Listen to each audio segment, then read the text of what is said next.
Good morning, student. I am Mr. Vikas Sahebrao Ransing from Krishna Mahavidyalay, Retri Budruk, Department of Chemistry.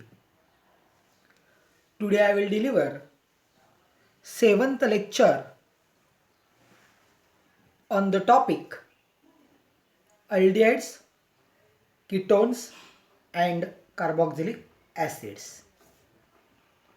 In last lecture, I have discussed the physical properties of aldehydes, ketones as well as carboxylic acids. Today I will take physical properties, त्यानंतर factor affecting on these physical properties, reactivity वरती factor affect करणारे दोन factors आपल्याला बघायचे आहेत आणि एक chemical properties आपण बघणार आहे. 8व्या लेक्चरमध्ये आपण थोडंसं वेगळं काहीतरी बघणार आहोत. म्हणजे काय, जे आपण 2021 साली जी बोर्ड परीक्षा देणार आहोत, म्हणजे अजून ती कन्फर्म नाही, अजून चालू होणार आहे की नाही अजूनही आपल्याला माहीत नाही, पण त्या क्वेश्चन त्यावेळेचा जो ॲन्युअलचा बोर्ड पेपर असेल त्याचं नेचर काय असेल, त्यामध्ये कशा पद्धतीचे प्रश्न विचारले जातील, हे 8वं लेक्चर आपण इथं डिस्कस करणार आहोत. याच्यानंतरच्या लेक्चरला पहिल्यांदा आपण बघूया याच्यामध्ये फिजिकल प्रॉपर्टीज. कुणाच्या बघतोय, अल्डेहाइड आणि कीटोनच्या आपण मागं बघितल्या होत्या, त्याच रिपीट करतोय आणि तिथून पुढे आपण चालू करतोय. पहिली आहे स्टेट. सांगा, मिथॅनल गॅसेस फॉर्ममध्ये आहे, इथॅनल व्हॉलाटाईल लिक्विडमध्ये आहे आणि अदर अल्डिहाइड्स कीटोन्स हे लिक्विड ऑर सॉलिड आहेत ॲट रूम टेम्परेचर. म्हणजे काही अल्डिहाइड्स हे लिक्विड आहेत, काही कीटोन्स हे लिक्विड आहेत, त्याचप्रमाणे काही शिल्लक राहिलेले लिक्विड सॉलिडसुद्धा आहेत. हे आपण मागच्या वेळेस बघितलं. बॉइलिंग पॉईंट ऑलवेज हायर आहे. कंपॅरिझन केलं होतं आपण कशाबरोबर, अल्केन आणि इथर बरोबर. अल्केन आणि इथरपेक्षा नेहमीच अल्डिहाइड आणि कीटोनचा बॉइलिंग पॉईंट हा नेहमीच जास्त असणार आहे. सोल्युबिलिटी आपण बघितलं. Lower aldehydes ketones are completely soluble in water आहेत, but higher are insoluble in water. Example आपण बघितलं होतं ॲसिटोन, नाही का, हे पाण्यामध्ये विरघळते इझिली, शेक केलं की विरघळते. पण बेन्झॉइक ॲसिड घेतलं तर, बेन्झाल्डेहाइड घेतलं तर ते विरघळत नाही, 2 लेयर तयार होतात, इनसोल्युबल आहे. ओडर आपण बघितली ती पंजेंट ओडर होती. कुणाची, तुमची का माझी? लोअर अल्डिहाइड कीटोनची. येस, लोअर अल्डिहाइड आणि कीटोनची ओडर कशी आहे, पंजेंट ओडर आहे. तसंच कार्बॉक्झिलिक ॲसिडच्या आपण फिजिकल प्रॉपर्टीज बघितल्या होत्या. स्टेट पुन्हा आली. Lower acids up to C9, त्यामधले पहिले 3 कार्बन असणारे ॲसिटिक ॲसिड जे आहेत ते कलरलेस आहेत, त्यांची स्मेल पंजेंट आहे. हायर मेंबर्स हा वॅक्सी सॉलिड्स आहेत. उदाहरणार्थ बेन्झॉइक ॲसिड आपण घेतलं, हे वॅक्सी सॉलिड आहे, हे लक्षात ठेवा. आपल्या लॅबोरेटरीमध्ये ज्यावेळेस तुम्ही याल त्याच्यात आपण बेन्झॉइक ॲसिड फंक्शनल ग्रुपचं आपलं 2 मार्काचं प्रॅक्टिकल आहे, त्यावेळेस तुम्हाला ते बेन्झॉइक ॲसिड कंपाऊंड दिलं जाते आणि त्या कंपाऊंडचा असताना फंक्शनल ग्रुप फाइंड आउट करायचा असतोय. त्यावेळेस ते लक्षात ठेवा, वॅक्सी सॉलिड. आठवण करा, कोण तुमचे बॅच टीचर असतील त्यांना बेन्झॉइक ॲसिड दाखवा, ते तुमच्या लक्षात येईल आपण जे सांगितलेलं बरोबर आहे, वॅक्सी सॉलिड आहे. ॲसिटिक ॲसिड बघा, लिक्विड आहे. ओडर बघा, पंजेंट आहे. Next solubility. Lower member soluble, acetic acid पाण्यात टाकलं विरघळलं की सोल्युबल होते. हायर मेंबर बेन्झॉइक ॲसिड पाण्यात टाकून बघा, विरघळत नाही. हा फरक हे प्रॅक्टिकली आपण प्रूव्ह केलेलं आहे. Lower members are soluble in water and higher are insoluble. तुम्ही बघू शकता लॅबोरेटरीमध्ये ज्यावेळेस तुम्ही याल त्यावेळेस बघा, ॲसिटिक ॲसिड मागा, बेन्झॉइक ॲसिड मागा, तुमच्यासाठीच आहे ते. आणि मग बघा मी आपण सांगितलेलं पुस्तकात लिहिलेलं हे बरोबर आहे का नाही, ते हे आलं पाहिजे. Boiling point. बॉइलिंग पॉईंट हा always higher than corresponding alcohols, ethers, esters, aldehydes and ketones. ह्या सगळ्यांपेक्षा कार्बॉक्झिलिक ॲसिडचा बॉइलिंग पॉईंट हा ऑलवेज जास्त असतो. आता बेन्झॉइक ॲसिडचा तुम्ही बॉइलिंग पॉईंट 11वीमध्ये फाइंड आउट केला आहे, तो 122 डिग्री सेल्सिअस आहे, नाही का, हायेस्ट आहे. ॲसिटोन घेतला तर 56 आहे. मग इथेनॉल घेतला तर तो पण कमी आहे या पद्धतीने. Melting point like alkanes, carboxylic acid with even number of carbon atom shows higher melting point as comparison with carboxylic acid containing odd number of carbon atoms. म्हणजे या पद्धतीनं आपण पाठीमागच्या तासाला बघितलेला भाग होता. नेक्स्ट बघतोय आज आपण reactivity of aldehyde and ketones.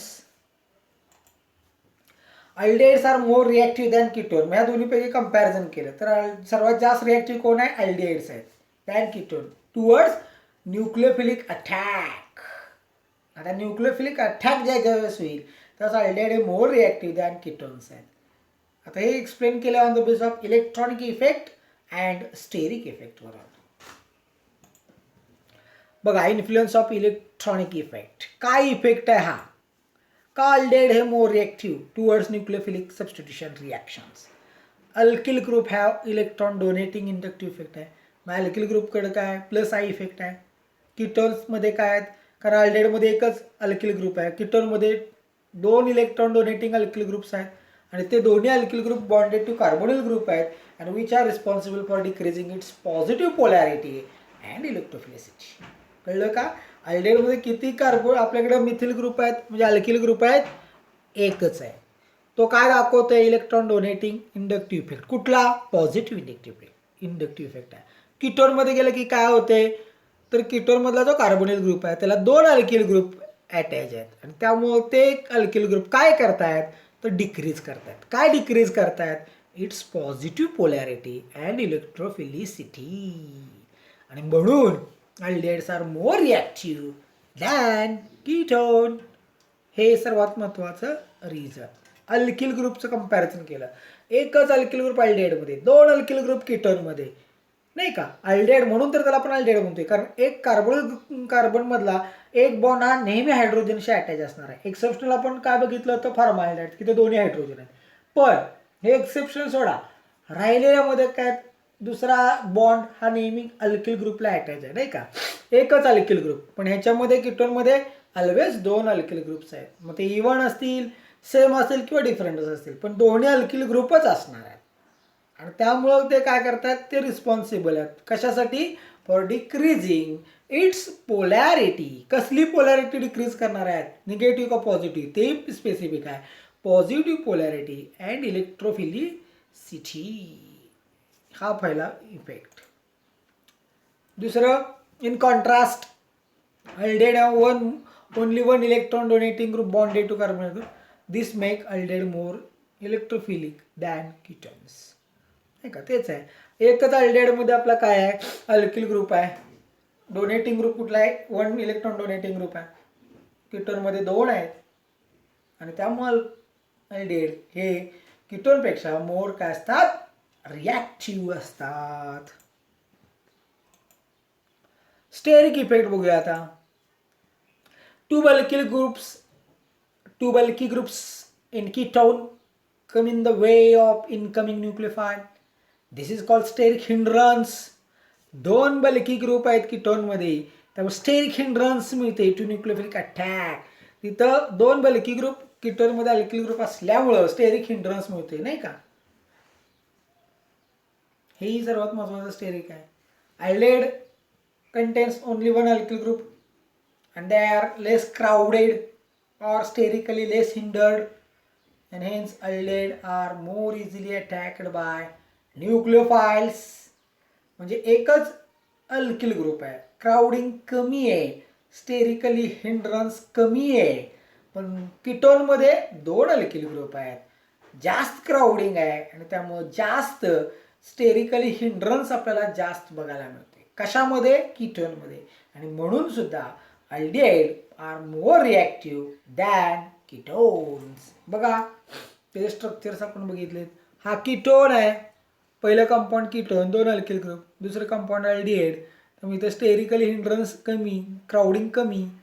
इथं स्टेरिकल हिंड्रन्स जास्त का तर 2 अल्किल ग्रुप आहेत, इथे एक हायड्रोजन आहे नाही का. Because of that reason electronic and steric इफेक्टमुळं aldehydes more reactive than ketones. Next, chemical properties. आता पहिल्यांदा आपण बघूया chemical properties. Laboratory test of aldehyde. मग पहिली आपण फिलिंग टेस्ट बघतोय. Fehling solution is alkaline solution of cupric ion complex with sodium potassium tartrate ion. म्हणजे लॅबोरेटरी टेस्ट आपण केमिकल प्रॉपर्टीमध्ये पहिली टेस्ट बघतोय लॅबोरेटरी टेस्ट. हे आपण करणार आहे.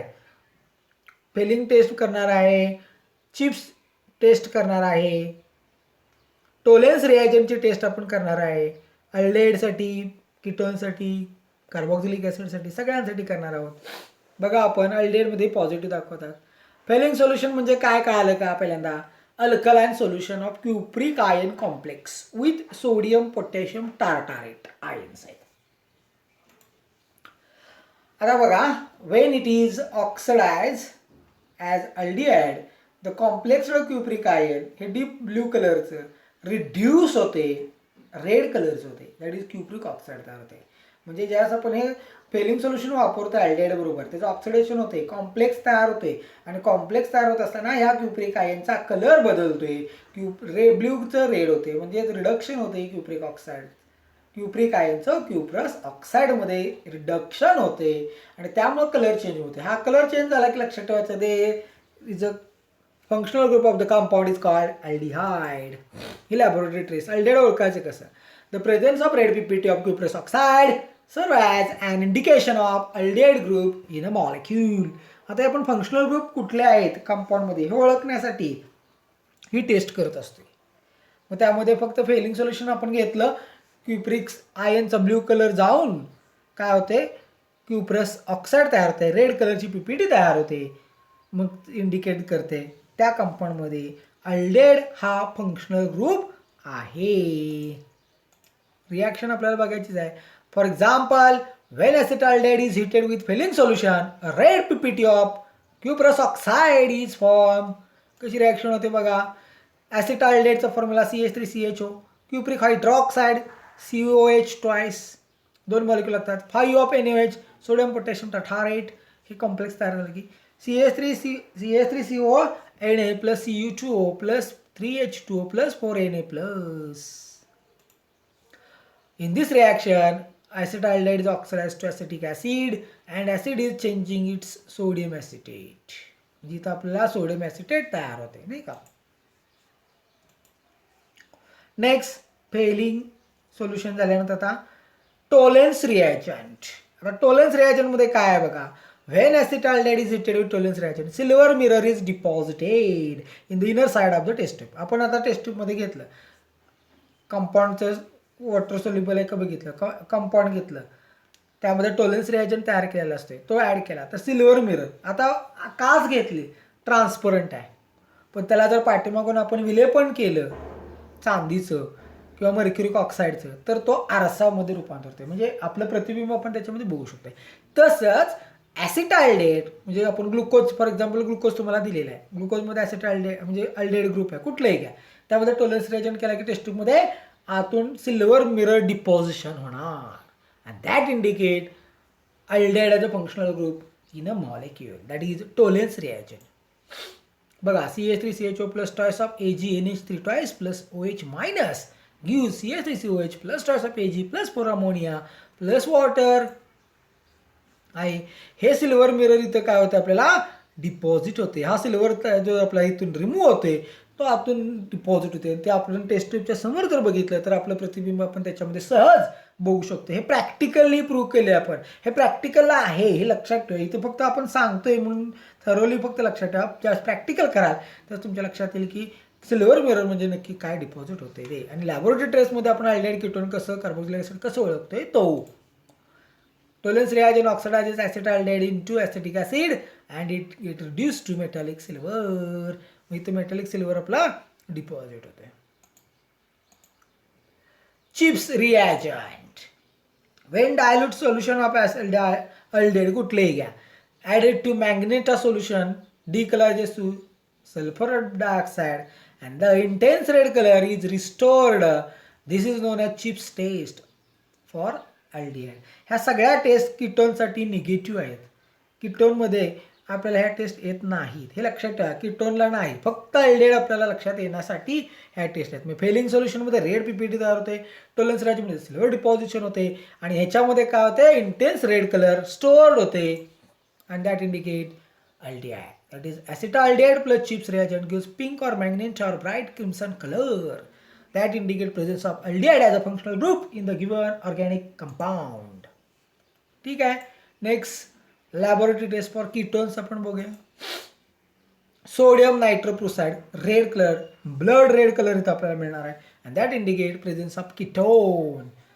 When freshly prepared sodium nitroprusside solution to a ketone, mixture केलं आपण, शेक केलं and basified by adding sodium hydroxide solution drop by drop appears in the solution which indicate the red color appears in the solution which indicate the presence of ketonic group. म्हणजे sodium potassium टार्टाइड तिकडे वापरला आहे, तर sodium नायट्रोप्रुसाइड वापरतोय.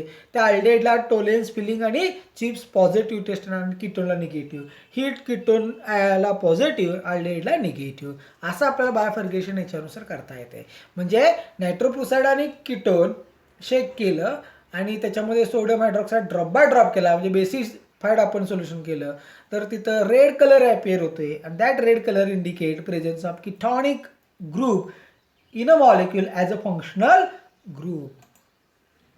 बघा CH3CO CH3 plus OH minus gives CH3CO CH2 minus plus H2 आणि त्यानंतर हे आपण sodium nitroprusside that is FeCN5NO2 minus plus CH3CO minus gives FeCH5NOC कंसात आहे ते CH3CO CH2 कंस पूर्ण 3 मायनस, नाहीतर मला इथं सी डबल आला नाही, हा ब्रॅकेट आहे, हा ब्रॅकेट इथं कम्प्लीट होते, हा इथं कॉम्प्लेक्स आहे आणि हा इथं आपल्याला काय दाखवतोय, रेड कलर दाखवतोय दॅट इंडिकेट कीटॉनिक ग्रुप.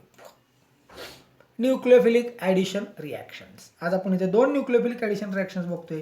एक सोडियम हायड्रोजन सल्फाइड किंवा सल्फेट म्हणा आणि दुसरं हायड्रोजन सायनाइड. ग्रिग्नार्ड रिॲजंट एक आहे. Addition to carbonyl compound. यामध्ये काय होतं, आपण in this reaction oxygen atom of carbonyl group change to OH group. म्हणजे ह्यामध्ये काय होणार आहे, पहिले आपण केमिकल प्रॉपर्टी बघतोय आपण न्यूक्लियोफिलिक ॲडिशन रिॲक्शन, की ज्यामध्ये आपल्याकडे कार्बोनिल ग्रुप हा चेंज होणार कशामध्ये, OH ग्रुपमध्ये चेंज होणार आहे. माइल्डेड असला तरी OH ग्रुप होणार, कीटोन असला तरी OH ग्रुपमध्ये याचं कन्व्हर्जन होणार आहे. बघा addition of sodium bisulphate NHSO3. Aldehyde and ketone react with saturated aqueous solution of sodium bisulfate to form addition compound. Example, aldehyde react with saturated solution of sodium bisulfate form crystalline acetaldehyde sodium bisulfate. म्हणजे acetaldehyde तिथे add केला जातो. बघा कशी reaction आहे. CH3C double bond OH plus NaHSO3. आता इथं CH3CH हा ओचं रूपांतर OH मध्ये आपण आत्ताच बघितलं. न्यूक्लियोफिलिकमध्ये कार्बोनिल ग्रुपचं रूपांतर COH मध्ये होते. मग इथं H यामधला जो H आहे तो इथं जातोय, H ॲज इट इज, हा H ॲज इट इज, राहिलेलं SO3 याने इथं येते. म्हणजे या कंपाऊंडला म्हटलं जाते ॲसिटाल्डेहाइड सोडियम बायसल्फेट. इथं कीटोन वापरलं तर काय होईल, कीटोन सोडियम बायसल्फेट म्हणजे ॲसिटोन सोडियम बायसल्फेट. बघा acetone react with saturated aqueous solution of sodium bisulfate and form acetone sodium bisulfate. काय मिळतं आपल्याला इथं, acetone sodium bisulfate. CH3C double bond CH3 plus NaHSO3 gives CH3COH, हा carbonyl group changes into COH group that is CH3 आणि इथे मिळाला आहे SO3Na, acetone sodium bisulfate. HCl, addition of HCl same आहे. Carbonyl group converted into H, म्हणजे H आहे म्हटल्यानंतर OH होणार, CN जोडला जाणार, सायनोहायड्रीन्स तयार होतील. Aldehyde and ketone react with HCl to form cyanohydrines. The reaction is carried out in presence of a base catalyst. H2SO4 plus of KCN gives K2SO4 plus HCl. इथं HCl तयार केले जाते ह्याच्याबरोबर. H2SO4 plus of KCN gives K2SO4 plus of HCl. And then we have to obtain corresponding cyanohydrines. Acetaldehyde cyanohydrine, acetone cyanohydrine. Acetaldehyde is treated with HCl. He reaction लिहायची मात्र. To form acetaldehyde cyanohydrine. Reaction same. CH3C double bond OH plus HCl gives CH3COH. Carbonyl group converted into COH. Same. acetone, cyanohydrine, CH3 double bond to CH3 plus a CN gives CH3COH, CH3CN, that is called cyanohydrine. Thank you. In next lecture, we have to discuss remaining chemical properties of aldehyde, ketones and carboxylic acids. Thank you.